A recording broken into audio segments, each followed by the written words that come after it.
Hi. How you doing to all the Flesh and Bad fans out there, coming to you live from Pro Tour Las Vegas?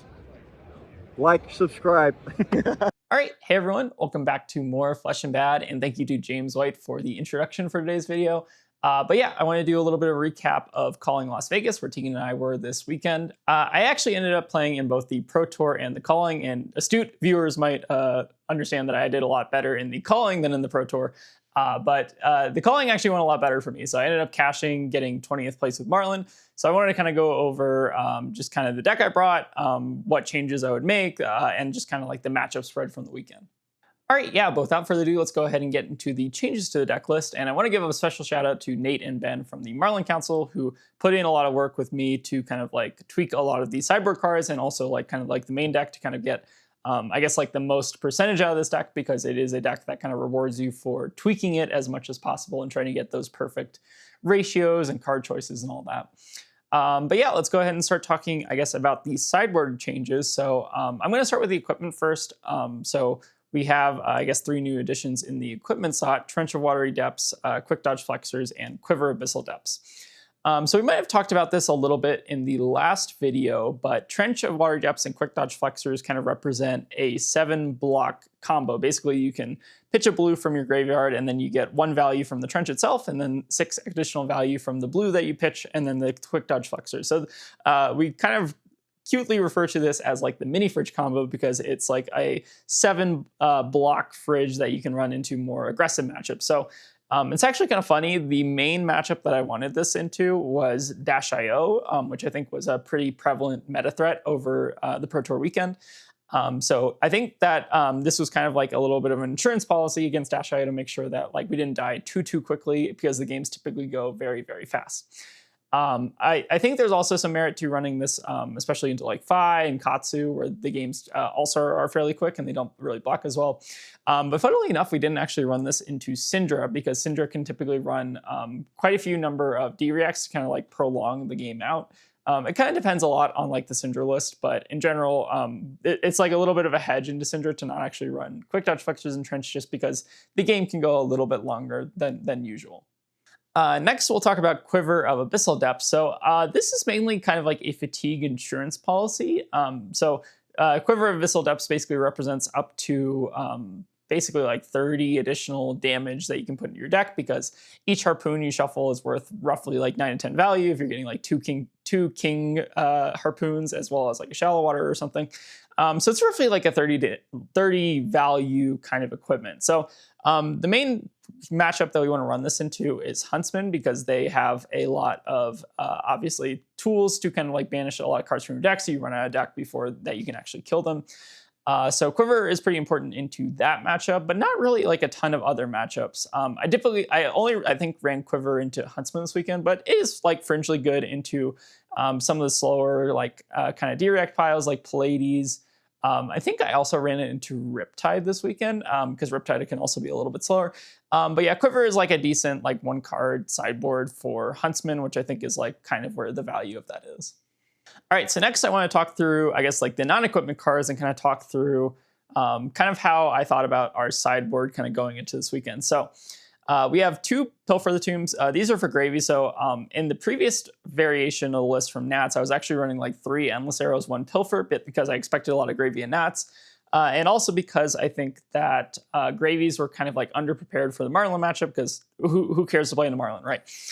So most gravies actually have kind of like caught on to the Endless Arrow strategy, or like it's a lot more talked about, or like kind of like common knowledge. So I've actually kind of swapped entirely off like the Endless strat, because if a gravy is expecting it and they know that you're trying to fatigue them, they have a lot of times they'll have like a fairly easy way to kind of like counteract that strategy and like have like Swiftwater Sloops, or just like a lot of like ally density to make it so that the Endless Arrow strategy is like less effective. So unless you're like hard committing to gravy, I think that like I'm talking like 5 sideboard slots, I don't think that you can actually really afford to run Endless Arrow, at least in the current iteration of the list.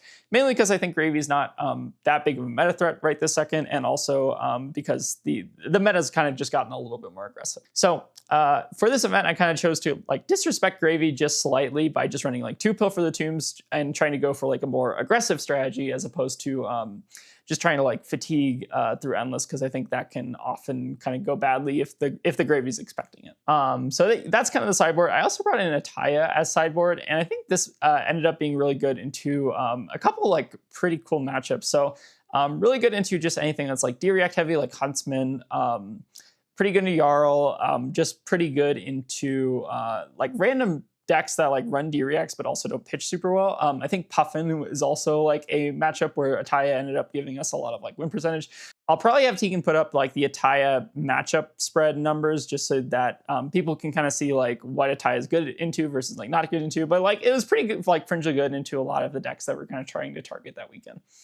All right, last sideboard card, and we basically only have like 6 sideboard slots in this deck, but the last sideboard card ended up being Battering Bolt for this weekend. So Battering Bolt ended up being really important into the Acilio matchup, especially if they're on more of the Gone in a Flash variant of the deck, which we suspected was going to be more popular this weekend, although it turns out that the better performing Acilio list actually ended up being on more of like the Arcane Acilio.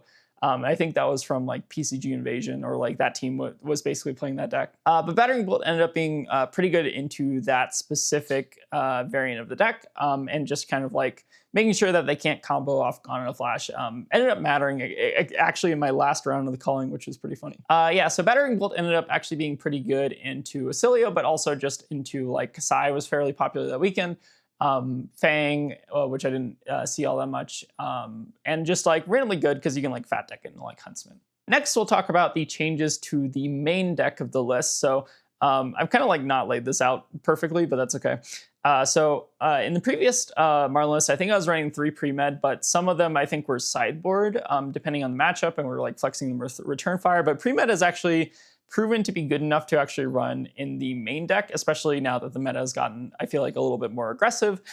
Pre-med is kind of like the best on hit that you can actually put on an arrow that's not go fished, right? So if you ever, for some reason, like whiff on go fish, or you're just like playing pre-med on an already like buffed arrow, like an already overpowered arrow or something like that, pre-med is probably like one of the most value pumps that you can run if the meta is like super, super aggressive, right? Because you're basically getting an extra card draw out of it, which is really powerful. So what we did for this event was we basically moved pre-med to the main deck. I'm still not sold if I really like 3 pre-meds. I think it's like probably still pretty good, but pre-med ended up being just, I think, a really important tool to kind of main deck into a lot of the more aggressive matchups, because the meta was very, very fast. We had decks like Dio, Syndra, Marionette, Acilio, decks that could kill you basically in like 4 to 5 turns. So we had to kind of like change the deck to make that a little bit more aggressive. Speaking along the lines of aggression, we also brought in 2 golden tipples, and we actually brought the blue count of the deck like down to about 33, as opposed to I think it was like 34 to 36 beforehand. So the 2 golden tipples actually also help kind of keep up aggression into these more fast matchups, basically. So you can just kind of sit on your pile of gold and like just kind of keep refreshing it and digging through your deck with golden tipple. So golden tipple is really, really powerful. Add a 2 of, so the opportunity cost of the 2 block is not too detrimental. So yeah, golden tipple I think was a card that we were running like way back in the Taylor Crawford days, where the deck was super, super aggressive, couldn't really block very well. So we're kind of doing a little bit of a similar thing here, where we're sacrificing a little bit of the blocking value for a little bit more aggression and kind of consistency. All right, so those were kind of like the main changes to the Marlynn deck list that I brought for this event. I think these are like the main cards that kind of stand out from the previous kind of like Nats event that I ended up cashing. And this was kind of like my mindset going into the event, is that the event was going to be like a lot of aggro decks, a lot of decks where you're going to need to like kill them fast and kill them efficiently. So the sideboard kind of also kind of reflects that a little bit. All right, so that was pretty much the kind of changes to the deck list. Now I kind of wanted to go over the results. So I did compete in the Pro Tour first, and I don't think I did particularly well that day, but I want to kind of give a little bit of a recap of the matchups I had. So the first matchup, round 1, was into a Marionette. I don't remember this game being like particularly remarkable, but I do remember that there was like a double Saber Bloodshed at one point. I did get like full valued on like a T-Tox towards the end of the game. So I think that game didn't go like particularly well for me, so I lost the first round of the Pro Tour. And that game was like, I think like fairly close. I think I like also like just didn't draw a ton of like red harpoons and stuff. So like I think the variance there was like a little bit against me. Into round 2, I went into a Dash IO. And this was also like another bad piece of variance because I lost the die roll. But it actually ended up being like fine because I was able to run Honing Hood and like put a red fin in my arsenal turn 1. So I'm like, okay, red fin in arsenal turn 1, pretty good. I have a Catch in the Day in my hand. I have 2 blues, and then I'm drawing into a random card. And I think I drew into like a random +3 pump. So I'm like, okay, this is a really good opener. So I ended up sending like a 13 red fin Catch of the Day into a -IO, which is normally I think like a pretty solid kind of disruptive effect. But what ended up happening is they showed me a hand of like 2 blues and 2 yellows. So I started the game with just like 1 gold and no disruption, and my opponent basically got to, I think they set up like a Tekla core or something like turn 1 or whatever. But they ended up sending like 25, 30 damage onto me like turn 1. So I think I just hit like a little bit of bad variance in terms of like whiffing on my disruption, which is sometimes just kind of like the downside of Marlynn, especially into these like much faster matchups, right? And then at this point I'm 0-2, so I'm like not really thinking too highly of the Pro Tour, but I guess I'm still technically in it at this point. But into round 3, I get paired into a Jarl, and I think this was actually like a fairly close game. I think I remember this ending the game at basically like 1 health to 1 health, and I basically lost. But yeah, this game I think went pretty well from the Jarl side. They had basically 3 fused Oakenolls over the course of the game, a CNC pummel when I think I had like a double arsenal or something.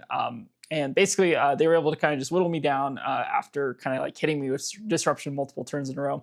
So wasn't really able to stabilize that game, unfortunately. But anyways, at that point, after the Jarl loss, I was basically like 0-3 at the Pro Tour. So I'm like, okay, I'm not really doing too hot here, but I guess I'll like see it through maybe the draft portion, see if I can get some good foil stamped cards or whatever, and see if we can, I don't know, maybe make something out of it. But yeah, into round 4, I paired into a Syndra, and the Syndra game was like going really, really well for me. I think I just had like a lot of good King Shark harpoons. Like I was hitting my disruption pretty well. And then I got hit by like the Warmongers out of nowhere. So my opponent played, I think, like Oath of Loyalty, and then kept, I think, like a 5-card hand. And I think at this point I'm at like 26 life or something. So I'm like fairly high. So I'm like, even if I take a Mask of Momentum trigger, I'm not really like losing all that much. Like I might take like another like 3 or 4 damage off the mass trigger, but I'm not actually like within like kill range, and my opponent's at like 3 or 4. So like I think I could probably like close out the game. And unfortunately, that game, basically my opponent drew a Warmongers off of Mask of Momentum, which is normally not a problem if your opponent plays out Oath of Loyalty, right? Because you can only play Draconic cards. However, you can actually use Fealty to make Warmongers Draconic. So what ended up happening is my opponent, I think, played like a Breaking Point to end the turn, and then used the boots to give the Breaking Point go again, and then like Closed Chain ended on a Draconic Warmongers. I'm like, okay, well I have a 3 Oak and 2 Pumps in my hand, so I guess I'm not playing the game today, which is fine, you know, it happens, bad beats. But anyways, I started the Pro Tour, I think, off like 0-4, and I think that kind of just like showcases some of the unfortunate variance of the deck. Basically, I lost games to Double Save of Bloodshed, lost games to whiffing on like a Red Fin, lost games to just getting like triple Oakenold fused. Like, I think overall, just like fairly bad variance the first 4 games of the Pro Tour, which I think is like not completely unexpected given that you're playing Marlynn, right? But I did actually end up playing round 5, and I technically won into a Jarl, although I don't think at that point I was really like playing to be in the Pro Tour in any real capacity. So that game was kind of whatever. But I actually ended up doing fairly well in draft. I drafted like a pretty cracked Acilio deck, which had like Echo Flash, a ton of really good ret spells, and just some like really high quality instants like Constellar Uplift and stuff like that. So my Acilio deck in draft was actually kind of nuts. All right, so anyways, I basically ended the Pro Tour like 1-4, so I'm like, okay, I'm kind of like down on the deck. Like, maybe this deck is actually bad. Maybe I don't really want to play the Calling tomorrow.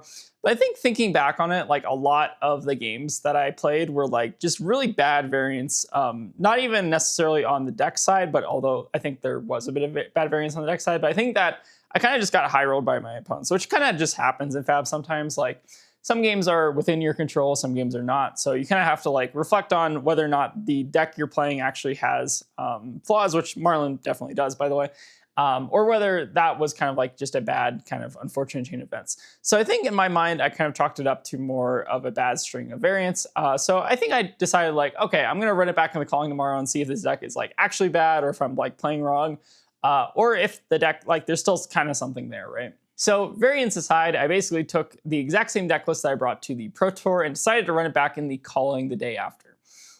And in the calling, I actually did significantly better. I basically went 6-2 on day 1 to make it to day 2. And then in day 2, I basically went 4-1 to make it to 10-3, or basically 20th place, which was in the top 32, which was min cash. So I ended up cashing another fairly large event with Marlynn. And I think there's still kind of something to this deck list, although there are, I think, some obvious holes in the deck where maybe we're like missing a card or two. But I think the deck list is still like surprisingly pretty decent and kind of there if you have a pilot who kind of like knows the deck list and can tweak it and kind of like make the most out of it. So in the calling, I actually started off the day pretty hot. I basically won the first 5 rounds of CC, so I'll kind of like give a brief kind of like highlight of those matchups really quick. I won into a Rhinar round 1, Vincent round 2, Fatigue Riptide round 3. So this is actually like a pretty tough matchup because they have a lot of like traps to kind of cover Overpower, and Buzzsaw Trap is like particularly annoying in this matchup. But I somehow managed to kind of just like overpower just some really big harpoons off 3 Oaks, like double buff 3 Oak kind of thing. So I ended up kind of being able to close out the game at around like 11-ish life. So managed to beat the Fatigue Tide, which is very, very scary. Into round 4, I paired into a Fi, and Fi is just generally a very like swingy matchup back and forth. But I managed to find a lot of the good harpoons early, like Redfin and King Shark. And I also won into Gravy in round 5. So into the Gravy, basically I wasn't going for any kind of fatigue strat. I was basically trying to go as fast as possible. I think I actually like lost the die roll, but the Gravy start wasn't like super, super crazy. I think they just played out like a Rigor Mortis and passed, basically. So I was able to, I think, just like Honing Hood in like random arrow, shoot it. And then I actually was able to like resolve my opponent's like Conqueror of the High Seas against them using like Red Lure. So that was kind of like a fun game. I think I definitely like misplayed a couple turns that game, which we'll maybe kind of like get into a little bit later on in kind of like the learning section. But yeah, I ended up basically 5-0 at the start of the day. So yeah, the losses I basically had on day 1 were into 2 decks, basically. So the first deck was Ira. So my opponent basically presented a 60-card Ira deck that was basically 9 D-Reacts plus Fiddlers, but also with like a very aggressive kind of mid-range package kind of like baked into it. So they were running cards like Whirling Mist Blossom and some other stuff to basically like take tempo back in like a really hard way alongside like CNC and all the other kind of like good Ira staples. So that matchup was pretty tough. I think I ended the game basically like 1-1. And I think there were a couple points in the game where I kind of like misplayed, assuming that my opponent's deck was like more aggressive when in actuality they were more like a defensive kind of mid-range Ira shell. So I made some like greedy lines that game. I think I basically like lost a couple points of value over the course of the game, which kind of like ended up with me losing. But the game was still super close at the end. I think it was basically like 1-1, and I also survived like 3 Warmongers in a row, which is pretty cool. So yeah, that was my loss into Ira. And then my second loss in round 7 was into one of the other Marlyns, who was 5-1 at this point. So yeah, shout out to Mel, who I think was the other Marlyn who basically day 2'd the calling. So yeah, the Marlyn mirror is fairly die roll dependent in the sense that it's typically like 75% if you're going second and like 25% or something if you're going first. So losing the die roll is pretty unfortunate in the mirror. I think the mirror is like probably not one of the more fun matchups in the game, at least with like the way the current lists are built. But I think also made like a pretty severe mistake kind of in the opener in the hand, which I'll kind of like get into maybe kind of later in kind of like the learning section. But yeah, that ended up like costing me the game. I basically got like time walked like 3 turns in a row and like wasn't really able to send much tempo or damage after that point. So Marlyn mirror is pretty tough, but again, that's kind of how it goes. So going into the last round, I was kind of a bit nervous given that I think I was 5-2 at this point, and I needed one more win to basically guarantee that I was getting into day 2. Unfortunately, the last round, it was into a Dio where I won the die roll. And I was able to actually just like send a lot of really good aggression in the Dio. Basically, like they kind of whiffed off a lot of items over the course of the game. So no like boom grenades off the top or anything crazy like that. And I was able to basically like capitalize on a lot of the tempo and kind of just beat them down faster than they could kind of like kill me basically. So yeah, I ended the day at 6-2, which felt pretty good. And I was going into the next day, I think I basically had to win out like all 5 rounds to potentially top 8. And then I think if I lost one round, I think I was like still top 32 or something. I'm not even sure if I actually would have made top 8. Maybe I would have, maybe I wouldn't. But yeah, I ended up playing out the next day as well, which was only 5 rounds of CC. And I opened the day into Huntsman. So Huntsman, I basically like fat decked, presented 65 cards. The matchup's still pretty tricky, but I ended up just being able to kill them before they were able to deck me. So Marlynn still has a lot of good fatigue value. I didn't actually end up getting Quiver of Abyssal Depths to line up on a Hunter hunted. I ended up just taking it for value at like a mid point in the game. But I still ended up basically being able to kind of close out the game just with damage and not having to worry about deck density too much. The next game was into a Puffin where I was also kind of rolling pretty hot. I think I drew a lot of like my 3-of-a-kinds and big red harpoons. It ended up kind of like snowballing advantage so bad that the Puffin like couldn't do a ton. They also didn't really line up a ton of like Palantirs, and their cog generation was also kind of lacking. So ended up doing pretty well in terms of just like high rolling the Puffin and just kind of like closing out the game. Notably in that matchup, Jolly Bludger is like a little bit scary, but I was able to actually save like Sea Lice plus a card block in hand to kind of like cover that up. So important to kind of manage your armor against Puffin. And then in the third round of day 2, I lost to a Jarl, and this Jarl list was like pretty interesting. It was running actually like a combination of like the reacts as well as kind of an aggressive package as well with like CNC pummels as well as like boulder drop pummels. Lots of actually like aggression in the list that was kind of paired with a suite of D-reacts. So they were able to basically defend super well while also presenting some really annoying like on hits and disruption. So the Jarl matchup, I think I lost. Basically, I think it came down to like 2 or 3 health at the end. But I basically just wasn't able to close the game through a bunch of staunch responses and also D-reacts as well. So that basically took me out of contention, I think, for top 8 or top 16 or whatever. But I still, I think, was like doing pretty well for top 32 if I could basically win out the next 2 games. So the next game I think was played against a Dio, and I think it went pretty similar to the Dio game from day 1, where I basically like won the die roll and was able to present some really, really good disruption, where my opponent wasn't able to line up a ton of like really great aggression. So anyways, my last round of the calling was into an Acilio, and this was a Gonaflash Acilio. And I think they're also a fan of the channel, so shout out to Martin if you're watching the video. But yeah, Martin ended up presenting like a Gonaflash kind of very aggressive Acilio that was running a very like high number of instants, no D-reacts, no Warmongers, and just kind of like a standard kind of like Gonaflash package. They were actually able to find Gonaflash like fairly early, I think around like turn 3 or 4-ish or something like that. So the game was definitely pretty scary. Both got each other like fairly low. And I was able to kind of close out the game off the back of a lot of consecutive 3-of-a-kinds. So I was actually able to open the game with like a 3-of-a-kind into like a 13 damage King Shark, which ended up being really good. And I feel like I found a lot of my like codexes and 3-of-a-kinds that game that kind of helped me maybe compensate for the early Gonaflash draw. So yeah, that was basically like a recap of the calling. So I ended up 10-3, 20th place, and making a nice little $250. So now in this section, I kind of want to talk about some of the kind of like learnings and different plays that I kind of made over the weekend. And some of these plays I think are kind of more like learning experiences or kind of like puzzly. And I didn't see these a lot on first glance, but I kind of like noticed these kind of like after the fact. So I wanted to kind of like showcase, I guess, like some of the hands I kind of drew this weekend and maybe how you can also kind of help navigate them. So the first hand that I have here is actually from my Ira game where I ended up losing at like 1 health. And I think this line actually, if I saw it at the time, kind of would have maybe shifted the kind of the course of the game.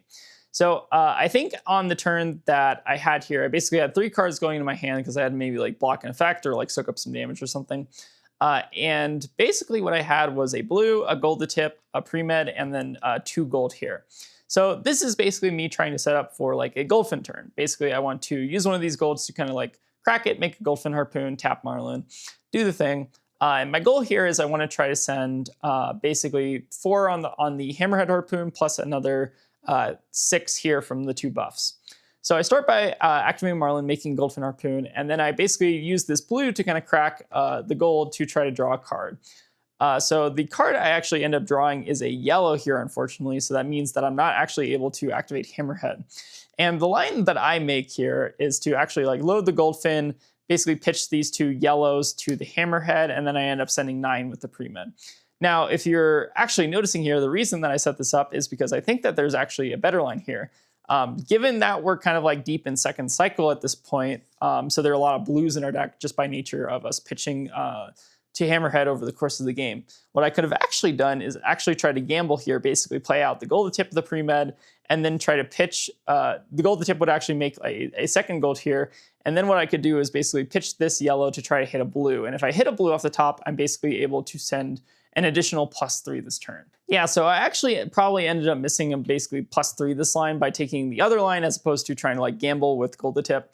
But this is a little bit of a harder line to see, especially if you're in your like 6th round of Fab, you've been playing Marlynn all day. So I don't really blame myself for missing it, but it is something that you can kind of like be aware of if you ever see the scenario of like 2 buffs, one of which being gold to tip, and you're trying to send a Goldfin Harpoon. So the gamble here to try to draw the blue, I think, is correct because it lets you try to gamble for an additional +3. And there's no downside basically because you're going to the same number of gold regardless either way, basically 0 gold versus 0 gold. The second kind of learning that I kind of want to share here is actually from the Marlynn mirror game. So this is a little bit of a tricky line. So I actually kind of think I got a bit greedy when trying to approach this matchup because this is kind of a matchup where your opponents can be running Honing Hood going second. So you have to kind of see if you can kind of try to bait them into making kind of weird plays. So what I tried to do here was like, okay, I have a hand of Cheating Scoundrel, Catch of the Day, Sift, and Shallow Water Shark Harpoon. So I'm like, okay, my opponent's running Honing Hood. They want to probably try to keep an arsenal. So like, what happens if I just try to like pass on this hand and see if I can get my opponent to activate Honing Hood and then try to like get it with the Shallow Water Shark Harpoon. So I think I actually got a little bit greedy here. So basically in response to me passing, what my opponent did was basically activated Quiver, Rustling Leaves, pitching a blue. And I think they revealed basically like nothing off the top, so they didn't get to really like keep an arsenal or anything. After the first Quiver Rustling Leaves, I think was correct to do is basically like try to gamble on the gold and see if we can send the Shallow Water for 13, because I think the whole thing that you're trying to go for in the Marlynn mirror, which is what Ben was kind of telling me after the fact, is that you kind of want to start the game on 2 gold if you are going first, just so that if your opponent ends up stealing gold, you're not completely like bricking on your turn, right? So we have the ability to set up 2 gold here with like the hook and the Cheating Scoundrel. So basically we can always end the turn with like 2 gold in the Marlynn mirror because they can't really block super well, right? So I ended up actually passing again, and my opponent also activated like Quiver, Rustling Leaves again to kind of like flip, just get cards out of hand, right? So I think at that point what I'm supposed to do is actually like crack the gold and try to send the Shallow Water, even if I'm not trying to like get my opponent's arsenal, but I'm like, I want to be greedy. I want to see if I can get my opponent to like use Honing Hood to like try to like arsenal something and then get them with the harpoon. But then my opponent ended up just like passing afterwards, so I didn't really get a priority window after that. So unfortunately, I had to just like arsenal like the Shallow Water Shark Harpoon and pass and like draw a random card. So that ended up basically costing the game in terms of like not sending just the 12 overpower there. And starting the game with 2 gold. I think if you're playing the Marlynn mirror, like one of the important things is just always having enough gold to like actually like play out your turns.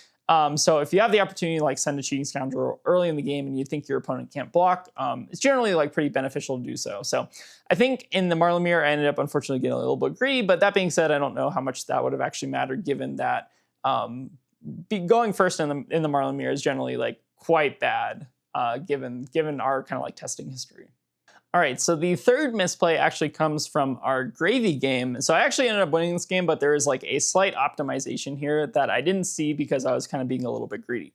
So I had basically played a red lure against my opponent and banished one of their Conqueror of the High Seas. So I was feeling pretty good this game, but I think there's a way to like optimize this hand to actually make this Conqueror of the High Seas basically a lot more brutal. So my opponent actually had like no cards in arsenal and I think 4 cards in hand. So I'm like, okay, my first instinct is maybe like play out the Cheating Scoundrel, send Conquer the High Seas for like maybe just 11 here and just like kind of push damage, and then basically like crack golds, maybe use like the 2 floating over here to like play out Codex and then discard like a Goldfin Harpoon, and then like end the turn on 3 oak and maybe just try to like set up maybe a better arsenal and just draw a bunch of resources and stuff. So there's actually a better line here. So instead of playing the Conqueror first, if you notice, what we could actually do is go like Cheating Scoundrel first from Arsenal just to clear it out. And then we can actually Codex first so that we force our opponent to have an Arsenal. So we like make a Goldfin, we discard it to the Codex. And then maybe we grab like a King Shark or something juicy from Arsenal. So we play the Codex out. And then we are also forcing our opponent to also have an Arsenal, which makes the Conqueror all that more brutal, right? So the Conqueror and the Cheating will basically be coming for 11, which is really hard for the gravy opponent to block, right? So they'd have to give us maybe like 3 blocks plus their crown. So we're maybe threatening this arsenal that we give them. I think they only had like a blue saltwater swell or something. So it wasn't like a super high value arsenal, but we're still getting like more gold this way and we're denying resources, which is really important. So I think if you ever like end up in a scenario where you like banish a Conqueror, forcing your opponent to have an arsenal with Codex actually ends up being really, really powerful because then you can actually threaten the on-hit. So yeah, that was like a micro optimization. So I instead sent 11 into like 10, where I could have sent basically just like Codex first and then threaten the arsenal. Yeah, so those were kind of like the weird scenarios that I kind of found myself in over the weekend. So you might not see those exact same scenarios in your games, but it's a good thing to at least kind of like be on lookout for and see if you can find like maybe parallels in some of the lines that you end up seeing. So yeah, anyways, I'm kind of proud of myself that I ended up going 20th in the calling, and this was basically like a 700 person event. So Marlynn doing top 32, I think is still really, really impressive, especially given the current state of the deck and how much support the hero needs. But I still think that the hero's in a really good place. And I think that the deck is very, very strong. And it's a hero that kind of rewards a lot of like mastery and kind of practice, and kind of knowing the meta, I think is a very important thing. So anyways, I want to give a special shout out to Nate and Ben, who again helped me kind of like work on this list and kind of helped us iterate over kind of like some of the various ideas that we had on the list. So couldn't have done it without them. And also special shout out to everyone who brought Marlynn that weekend. So I think there were quite a few of us, but I want to give a special shout out to like Mel and Tasha, who were also on the Marlynn crew. I'm also kind of going to be very excited for the Usurp the Shadow Throne spoiler for Marlynn, which is going to be really, really exciting because James White has also been hyping that up in some of the promotional material as well. So anyways, thank you all for watching. Hope you all enjoyed. And that was kind of my calling and Pro Tour recap. But yeah, overall, I'm pretty happy with it. And I also just, love playing Marlynn. So I had a great time. So anyways, thank you all for watching. Hope you all enjoyed, and I will see you all next time. And a special thank you to all the folks who decided it would be a good idea to give us $2 on Patreon. We really appreciate the support, but it's obviously never required.